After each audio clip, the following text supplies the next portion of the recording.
Marcus Blackwood thought he knew every secret in Millfield, Texas, until the night he won a widow's body on a poker bet and discovered the one truth that could destroy everything he'd built. The photograph hidden in her jewelry box showed a young Mexican man with kind eyes, wearing a silver cross around his neck. When Elena caught Marcus looking at it, her face went white as fresh snow. "You weren't supposed to see that," she whispered, her voice trembling like a leaf in winter wind. What Marcus would learn about that photograph 3 hours later would make him question everything: his fortune, his family, and whether Elena had been planning his destruction from the very first night she let him win her. 3 days earlier, the Silver Dollar Saloon buzzed with the usual crowd of wealthy ranchers and business owners. It was Thursday night, which meant high-stakes poker and enough whiskey to loosen tongues and wallets. Marcus sat at his regular table, cigar smoke curling around his head like a gray halo. At 35, he owned the largest cattle ranch in 3 counties and had a reputation for getting what he wanted, no matter the cost. His dark hair was slicked back, his expensive suit perfectly pressed, and his cold blue eyes missed nothing. "Gentlemen, I hear we have some new entertainment in town," said Henry Walsh, the banker, dealing the cards with practiced ease. He nodded toward the saloon's entrance where conversations had suddenly dropped to whispers. "That Mexican widow who arrived last week. Elena something or other." Marcus looked up from his cards as Elena Vasquez walked through the saloon doors. She was beautiful in a way that made men forget their wives and their prayers. Her black hair was pinned up elegantly, revealing the graceful curve of her neck. She wore a simple dark dress that somehow made her look more exotic than any fancy gown could. But it was her eyes that caught Marcus's attention. Dark as midnight, intelligent, and carrying secrets deeper than any well. "Poor thing," muttered Doc Patterson, adjusting his spectacles. "Lost her husband to bandits down in Mexico, from what I hear. Came north with nothing but the clothes on her back." "Nothing but the clothes on her back," repeated Charlie Morrison, the feed store owner, with a crude laugh. "Wonder what she's doing for money." Marcus watched Elena move through the saloon with quiet confidence. She wasn't cowering or begging like most desperate women would. Instead, she carried herself like royalty, her head high, her steps measured. When their eyes met across the smoky room, she didn't look away or blush. She stared right back at him with an expression he couldn't quite read. "Maybe we should ask her to join our game," suggested Walsh with a sly grin. "I bet she's got some interesting stories to tell." "What would a widow bet with?" asked Doc Patterson. "She doesn't have 2 coins to rub together." It was Charlie Morrison who said the words that changed everything. "Maybe she's got something else to offer." His meaning was clear, and the other men chuckled like schoolboys sharing a dirty joke. Marcus found himself speaking before he'd fully thought it through. "Elena," he called out, his voice carrying across the saloon. "Care to join us for a hand?" She walked over without hesitation, her dark eyes never leaving his face. Up close, she was even more striking. Her skin was smooth as cream, her lips full and naturally red. But there was something else about her, an intelligence that made Marcus feel like she was studying him, cataloging his weaknesses. "I don't have money to bet with, senor," she said softly, her accent adding music to her words. "Everyone's got something to bet with," Marcus replied, leaning back in his chair. The whiskey had made him bold, and the other men's laughter had made him reckless. "How about this? My prize bowl against one night of your company." The saloon went dead quiet. Even the piano player stopped his tune. Elena's face showed no shock, no outrage, no shame. Instead, she tilted her head slightly, as if considering a business proposition. "Your prize bowl is worth $500, she said calmly. "That's a generous offer for one night with a poor widow." Marcus felt heat rise in his cheeks. He'd expected her to slap him or storm out or at least act insulted. Instead, she was negotiating like a businesswoman. "So you accept?" Elena looked around the table at each man's face, then back to Marcus. "I accept, but I choose the terms. One night, at your ranch, and I leave in the morning with your bull or your money." "Deal." Marcus extended his hand, and when Elena shook it, her grip was firm and cool. Her smile didn't quite reach her eyes, and for a moment, Marcus wondered if he'd just made a terrible mistake. The poker game that followed was unlike any Marcus had ever played. Elena didn't just participate, she dominated. She read the other players like open books, called their bluffs with surgical precision, and won hand after hand with an ease that seemed almost supernatural. When the night ended, she had cleaned out everyone except Marcus. "Your turn, Mr. Blackwood," she said, her voice soft as silk but sharp as a blade. "Are you ready to honor our bet?" The ride to Marcus's ranch was quiet except for the clip-clop of horse hooves on the dusty road.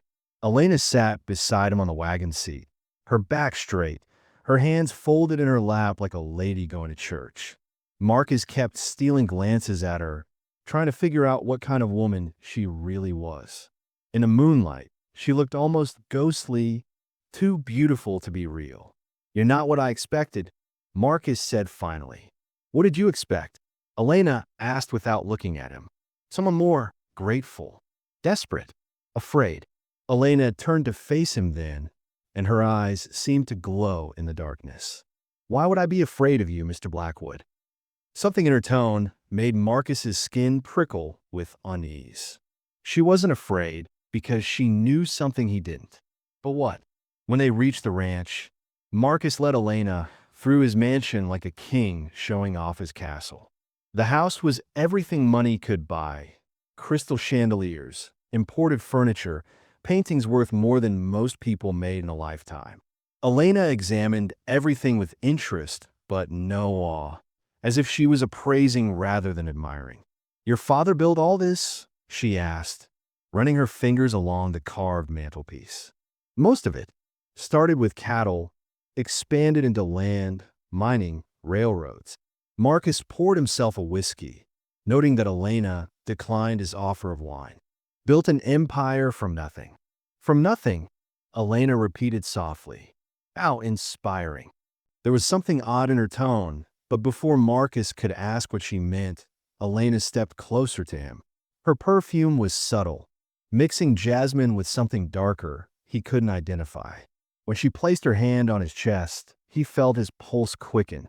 What happened next was a night Marcus would never forget, not just for the passion but for the questions.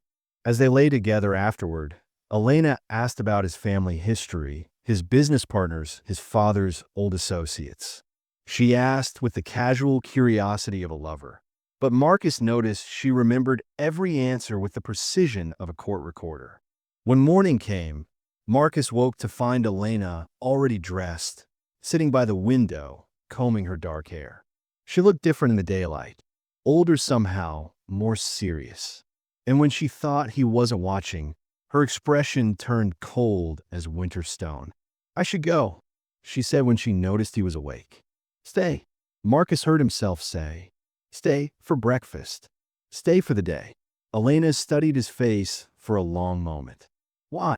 Marcus couldn't explain it, even to himself. There was something about her that fascinated him, challenged him, made him want to solve the puzzle she represented.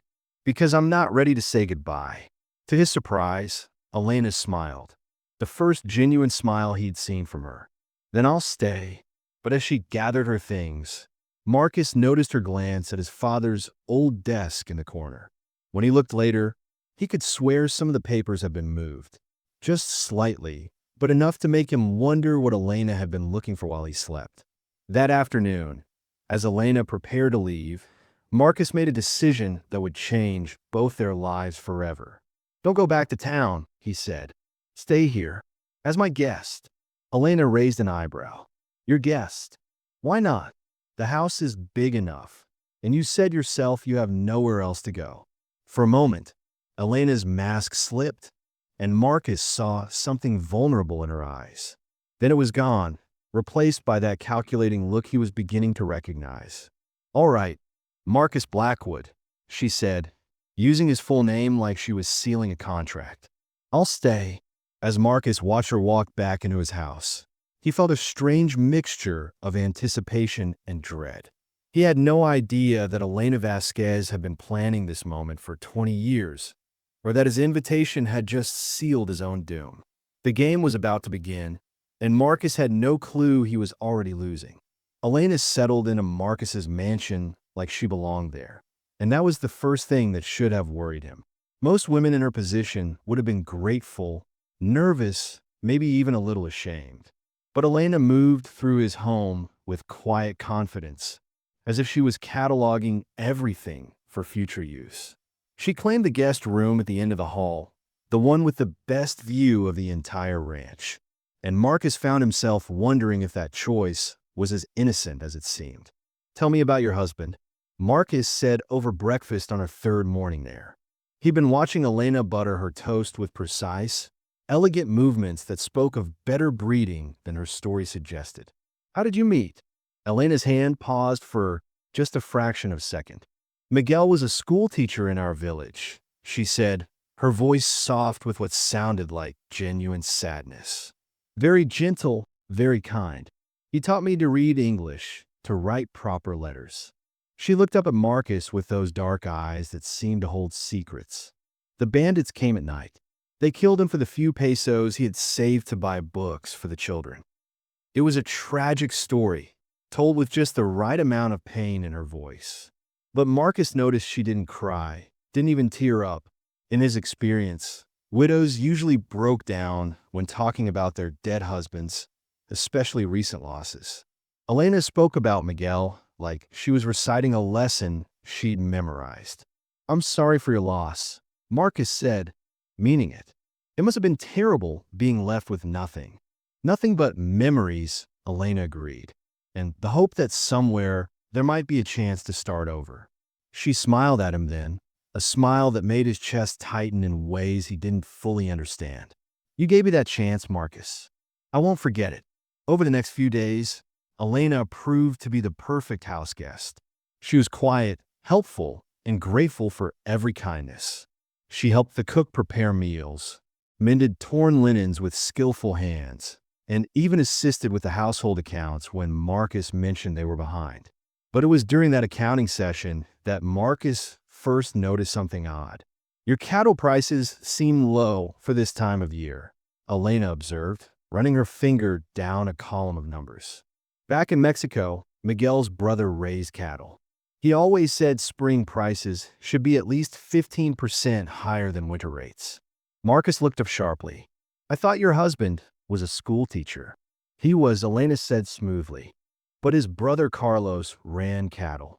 Miguel would help him with the books, sometimes teach him to read the market reports." She shrugged. "I picked up a few things listening to them talk. It made sense, but something about the explanation felt rehearsed." Marcus made a mental note to pay closer attention to Elena's casual comments about business. That same week, the trouble started. It began small. A few of Marcus's best ranch hands quit without giving notice, claiming they'd found better work elsewhere. Then his biggest cattle buyer, a man named Patterson from Kansas City, sent a telegram canceling their spring contract. No explanation, just a terse message saying he'd found another supplier. "Strange," Marcus muttered, reading the telegram for the third time. "Patterson and I have done business for 5 years. Never had a problem." Elena, who was arranging wildflowers in a vase nearby, glanced up with concern. "Perhaps there's been some misunderstanding. Sometimes business relationships can sour over the smallest things." "What would you know about business relationships?" Marcus asked, not unkindly but curious. Elena's cheeks flushed slightly. "Nothing really. I've heard men talk, about how quickly friendships can turn when money is involved." She returned to her flowers, but Marcus caught her watching him in the reflection of the window glass. The problems multiplied quickly. 2 more ranch hands quit, both claiming they'd received offers they couldn't refuse. The bank sent a letter requesting a meeting about Marcus's outstanding loans, using language that seemed more formal and cold than usual. Even the railroad agent who handled Marcus's cattle shipments seemed nervous when they met, avoiding eye contact and cutting their conversation short. It's like someone spreading poison about me. Marcus confided to Elena one evening as they sat on the front porch. The sunset painted the sky blood red, and somewhere in the distance, coyotes howled their lonely songs. Elena rocked gently in the wooden chair, her sewing in her lap. Who would do such a thing? You're respected in this town, aren't you? I thought so. Marcus took a long pull from his whiskey bottle, feeling the burn all the way down. My father built this ranch from nothing. We've employed half the county at one time or another. I've never cheated anyone, never broken a deal. Perhaps that's the problem, Elena said quietly. Successful men often make enemies without realizing it. Jealousy is a powerful motivator. Marcus turned to study her profile in the fading light.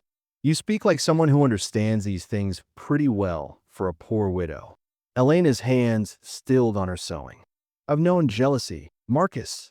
I've seen what it can do to people, to families, to entire communities. Her voice carried a weight that seemed too heavy for her slight frame. Sometimes the innocent pay for crimes they never committed.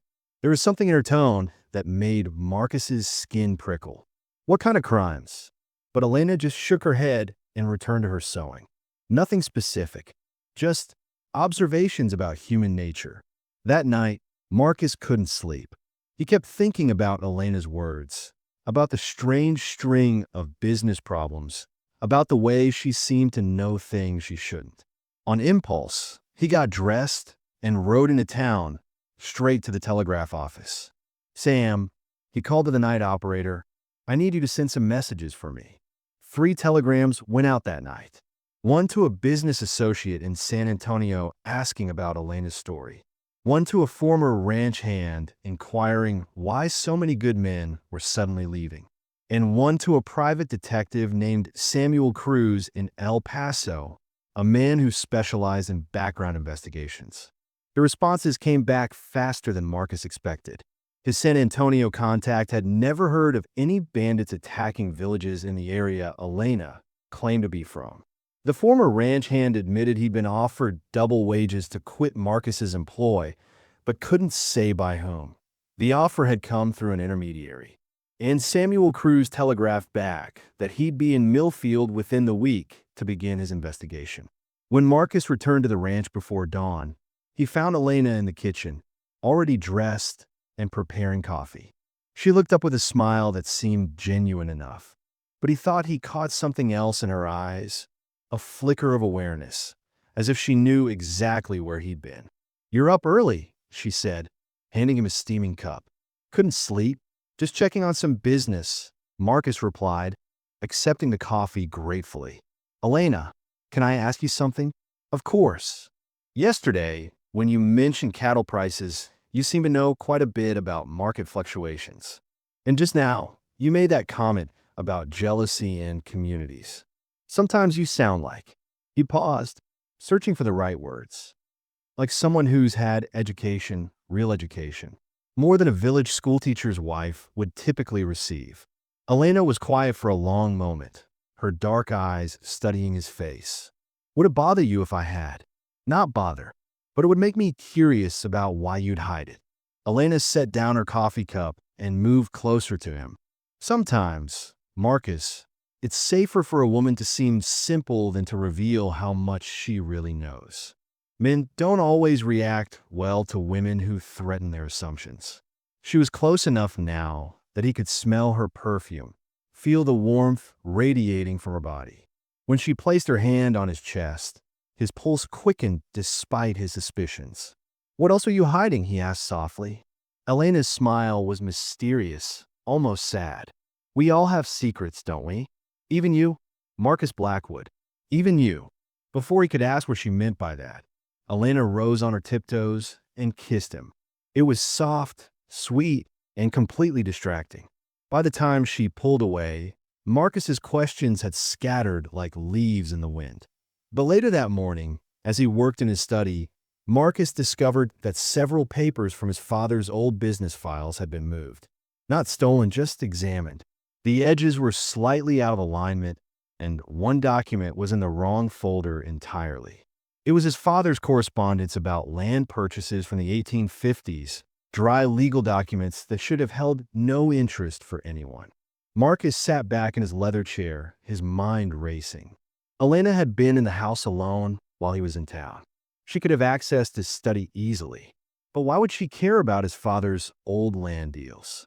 That evening, when Detective Cruz's second telegram arrived confirming that no record of an Elena Vasquez existed in any Mexican church or civil registries, Marcus felt a chill run down his spine.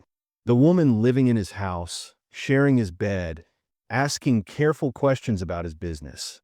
She wasn't who she claimed to be. As if summoned by his thoughts, Elena appeared in the study doorway, beautiful and serene in a blue dress that matched the evening sky. "Dinner's ready," she said with a smile. "Are you coming?" Marcus looked at her, really looked at her, and for the first time saw not a helpless widow but something far more dangerous. A player in a game he hadn't even realized he was playing. "Yes," he said, forcing his own smile. "I'm coming." But as he followed Elena to the dining room, Marcus made a silent promise to himself. Whatever game she was playing, whatever she was really after, he was going to find out, even if it destroyed them both. The transformation in Elena was gradual at first, then impossible to ignore. Where once she had spoken softly and deferred to Marcus's opinions, now she offered sharp insights that cut straight to the heart of complex business problems.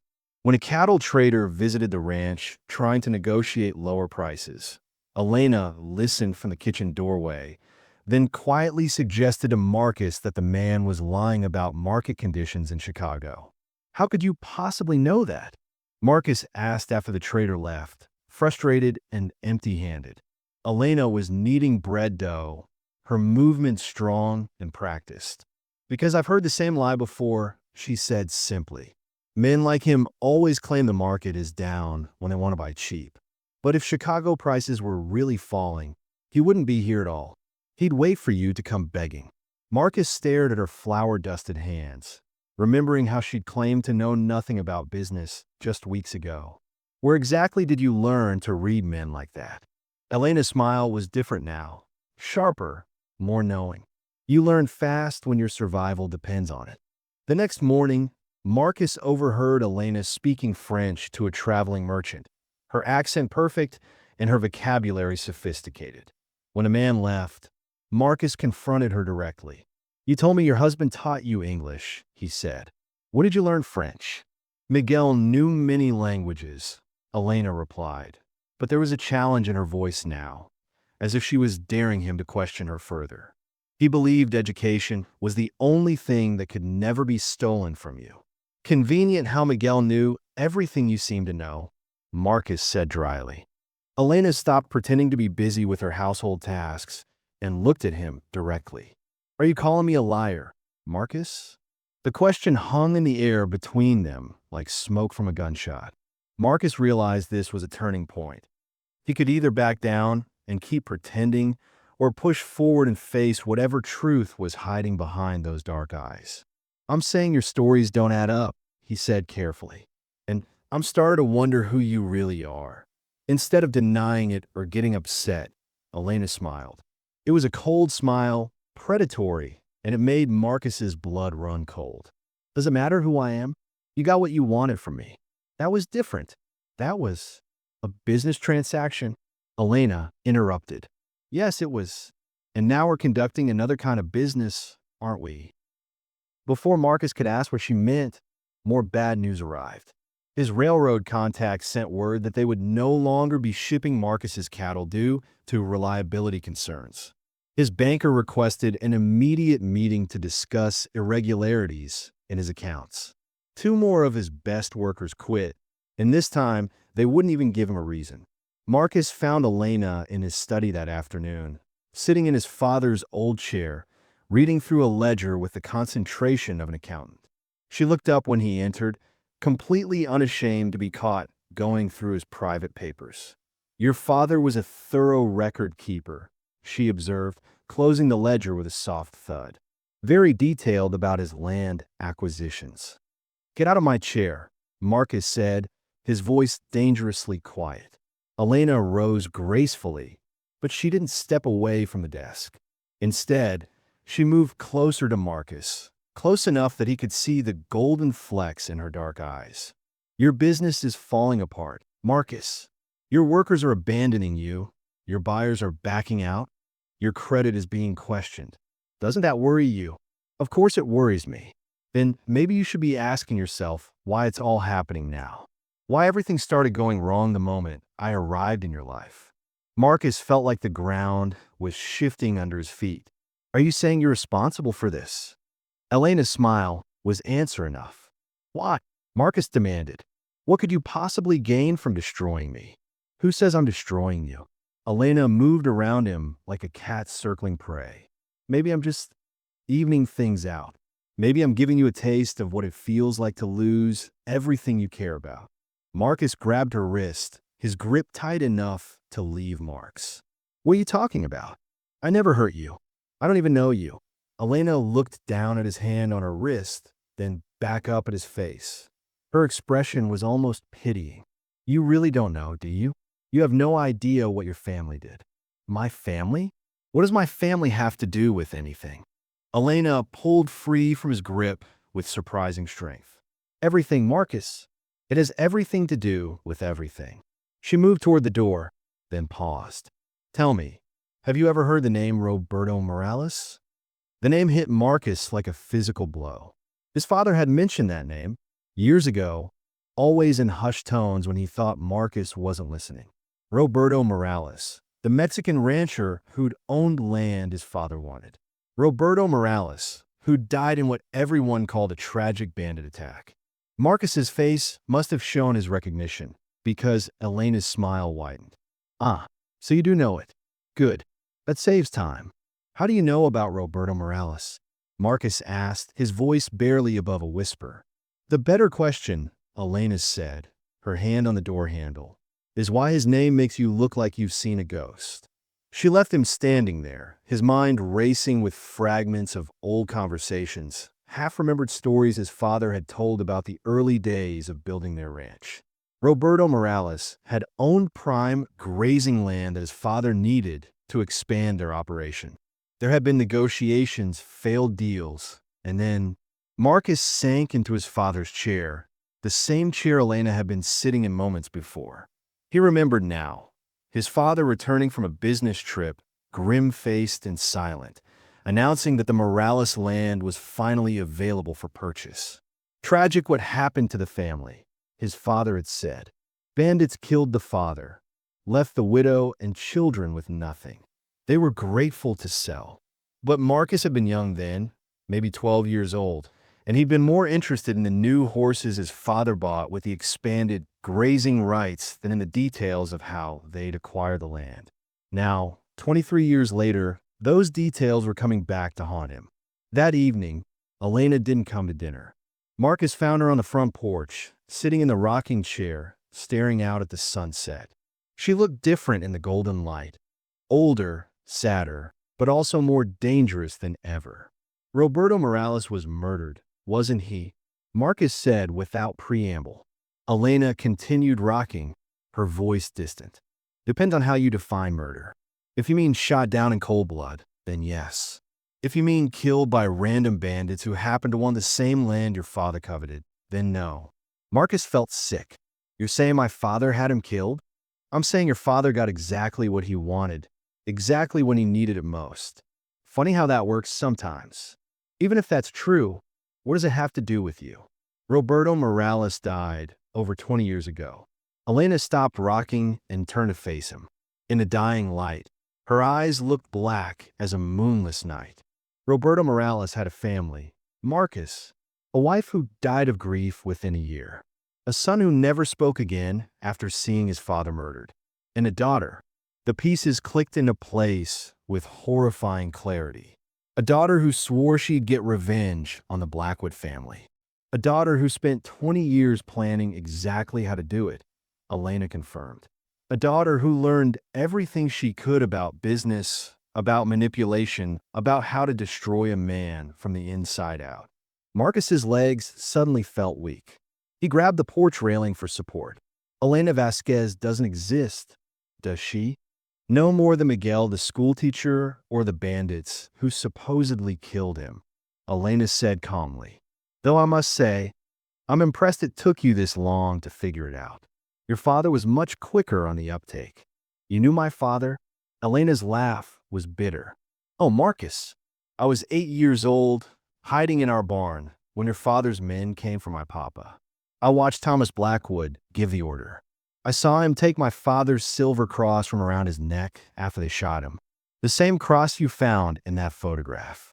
Marcus felt the world spinning around him. The photograph that had started everything. It wasn't of Elena's dead husband. It was of her murdered father, wearing the cross his father had taken as a trophy. You've been planning this for 20 years, Marcus said, his voice hollow with shock. Planning, preparing, waiting for the right moment to strike, Elena confirmed. And you made it so easy, Marcus. Walking into that saloon, making that arrogant bet, thinking you could just take what you wanted like your father did. You practically invited me into your home, into your bed, into your business. Marcus looked at this woman who had shared his meals, his secrets, his body, and realized he'd never known her at all. What do you want? Money? The ranch? What will it take for you to stop? Elena rose from the rocking chair with fluid grace. Oh, Marcus, she said softly, almost tenderly. This isn't about what I want. This is about what I've already taken. As she walked past him into the house, Marcus called after her, What do you mean? Elena paused in the doorway, silhouetted against the lamplight from inside. Check your bank accounts tomorrow. Review your contracts. Count your cattle. Her voice was soft as silk and sharp as steel.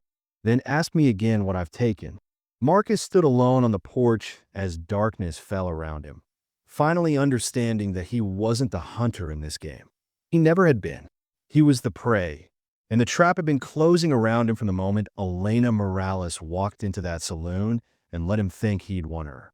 Marcus couldn't sleep that night. He paced his study like a caged animal, pulling out his father's old papers, searching for anything about Roberto Morales. The name haunted him, bringing back fragments of childhood memories he'd tried to forget.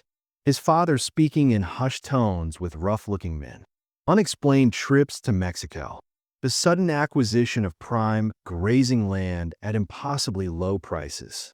Finally, in a locked drawer he'd rarely opened, Marcus found what he was looking for. A yellowed newspaper clipping from 1859. Mexican rancher killed in bandit attack. The article was brief, mentioning Roberto Morales and his family's tragic loss. But it was the handwritten note in his father's writing that made Marcus's blood run cold. Land acquired. Problem solved. RM no longer an issue. Elena appeared in the doorway, as if summoned by his discovery. She wore a simple white nightgown, looking almost ghostly in the lamplight. Without makeup and fancy clothes, Marcus could see she was younger than he'd thought. Maybe 28, not the mature widow she'd pretended to be. Found something interesting? She asked, moving into the room like she owned it. Marcus held up a newspaper clipping. This says your father was killed by bandits. Elena's laugh was bitter. Is that what it says? How convenient. She took the clipping from his hands, studying it like an old friend. I wrote letters to that newspaper for years, trying to tell them the truth. They never printed a single one. What truth? Elena sat in his father's chair again, the paper still in her hands. The truth about what really happened on March 15th, 1859, the day your father murdered my papa. Marcus sank into the chair across from her. Tell me. Elena was quiet for a long moment, staring at the clipping. When she spoke, her voice was distant, like she was seeing it all happen again. Papa owned the best grazing land in 3 counties. Water rights, good grass, close to the railroad. Your father wanted it badly, made offers every few months. Papa always said no. It was our family's legacy, meant to pass to his children. She looked up at Marcus with eyes full of old pain. Your father's offers got more aggressive, then threatening. He brought men with guns, told Papa that accidents could happen to families who weren't smart enough to take good deals. So what happened? Papa decided we needed to leave Mexico, come north where your father's influence couldn't reach us. We were packing when they came. Elena's voice dropped to a whisper.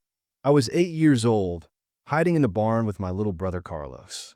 We watched through the slats as 5 men rode up to our house.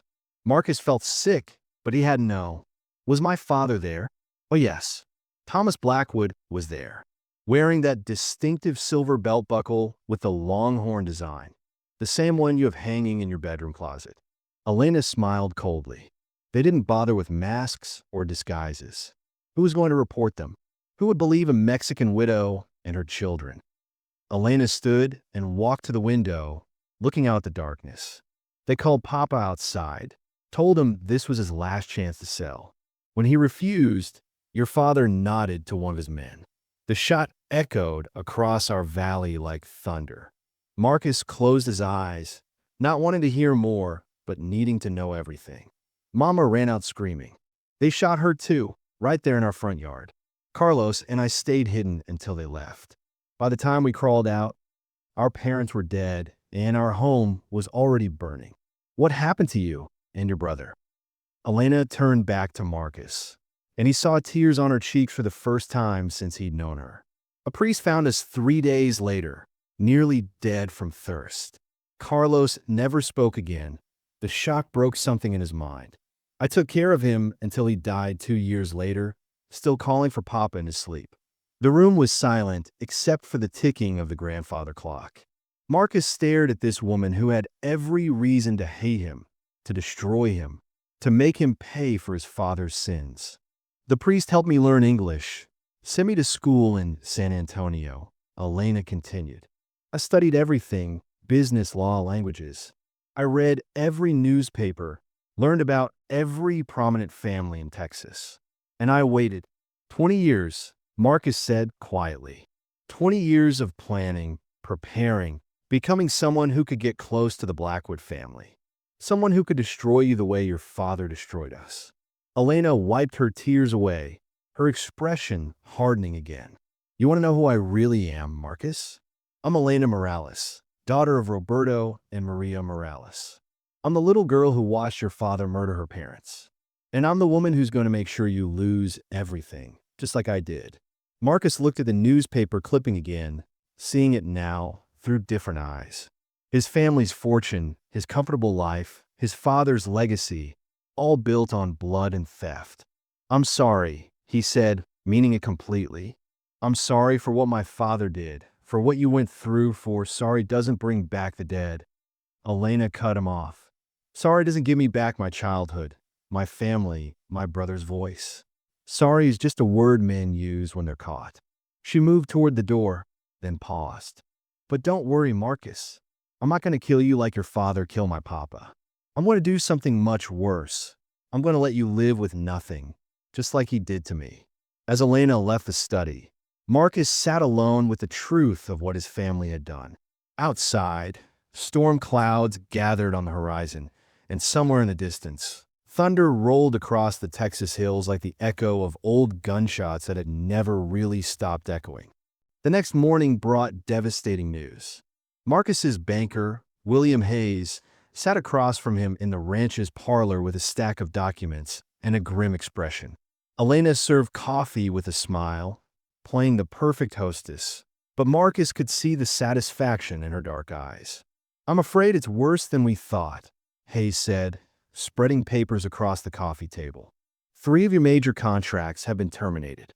The railroad is demanding immediate payment for outstanding shipping fees. And there's been some irregularities with your account transfers.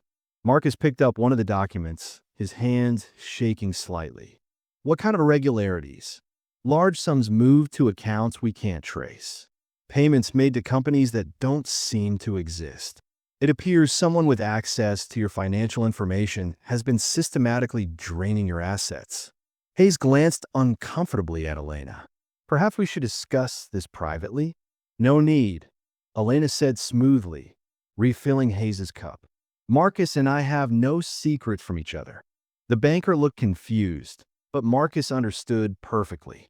Elena was making it clear that she controlled this situation completely. She wanted him to know exactly how thoroughly she'd destroyed him. After Hayes left with promises to investigate further, Marcus confronted Elena in his study. She was sitting at his desk again, going through his father's papers like she was conducting an audit. "Ow?" he asked simply. Elena looked up with that cold smile he was beginning to hate. "How what, Marcus? How did you access my accounts? My business contracts? How did you turn my own workers against me?" Elena leaned back in the chair, completely at ease. "You really want to know? 20 years of preparation.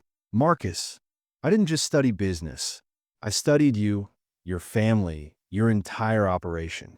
I know every ranch hand you've ever hired, every banker you've ever dealt with, every supplier who's ever shipped you cattle."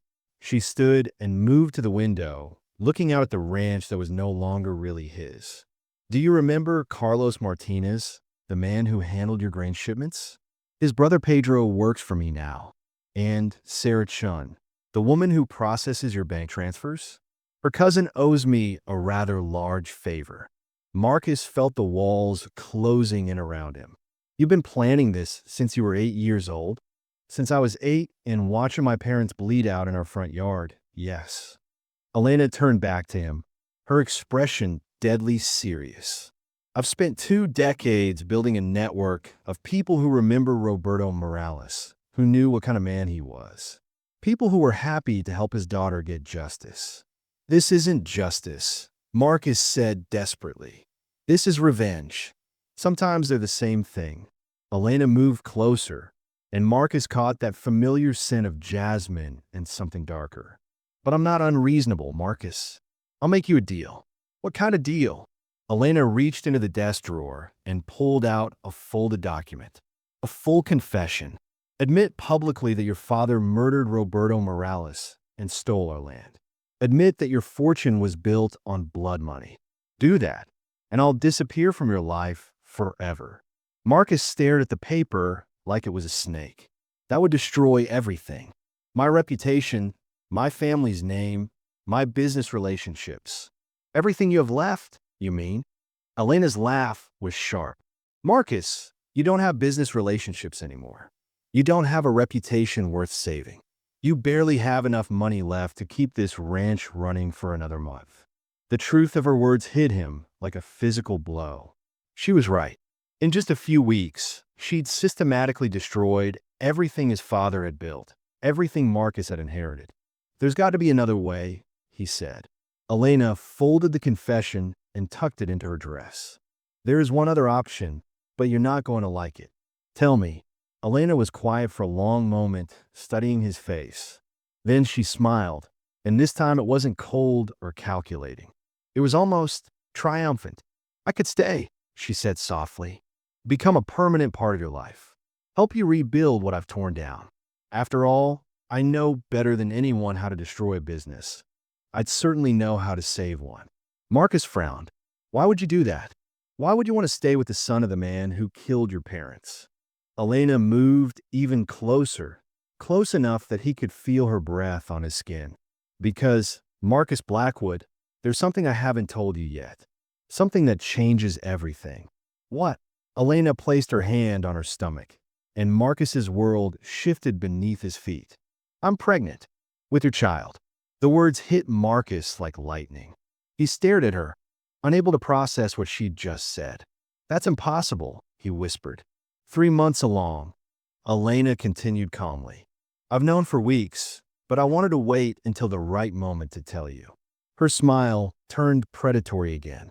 "A Blackwood heir with Morales blood. My father's grandchild raised by his murderer's son. Poetic, don't you think?" Marcus sank into a chair, his head spinning. A baby. Elena was carrying his child, but not just any child. A child conceived as part of her revenge, a living symbol of everything his father had destroyed. "This was planned too, wasn't it?" he asked hoarsely. "The pregnancy. You planned this." Elena shrugged. "I planned the seduction. The pregnancy was an unexpected bonus. But I'm not sorry it happened, Marcus. In fact, I think it's perfect."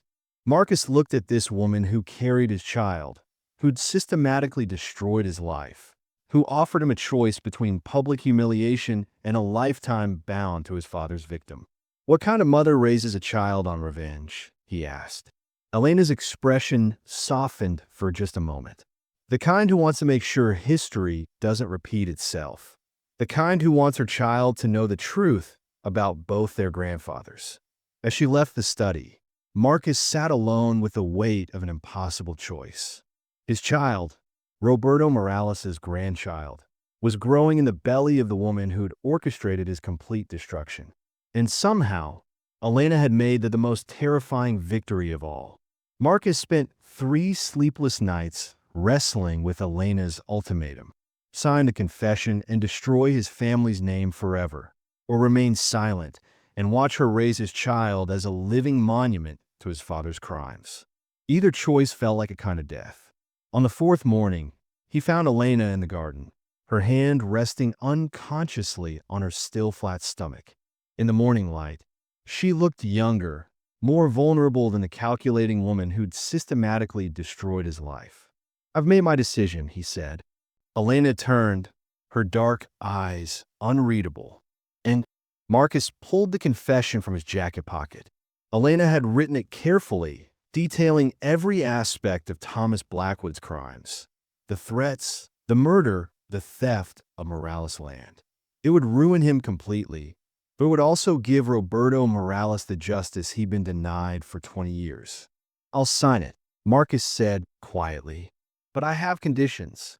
Elena raised an eyebrow. "You're hardly in a position to make demands. This is about the child." Marcus stepped closer, and Elena didn't back away. "Our child deserves better than being raised as a weapon of revenge. If you want your father's name cleared, if you want justice for Roberto Morales, then let his grandchild grow up knowing love, not hate." Elena's hand moved protectively to her stomach. "What are you saying?" "I'm saying we raise this child together. Not as enemies, not as victim and victimizer, but as parents who want something better for the next generation." Elena stared at him like he'd lost his mind. "You want to marry the woman who destroyed your life? I want to give my child a chance to break this cycle of violence that started with my father." Marcus signed a confession with steady hands. Roberto Morales was a good man who died for no reason except greed. His daughter became a woman consumed by revenge.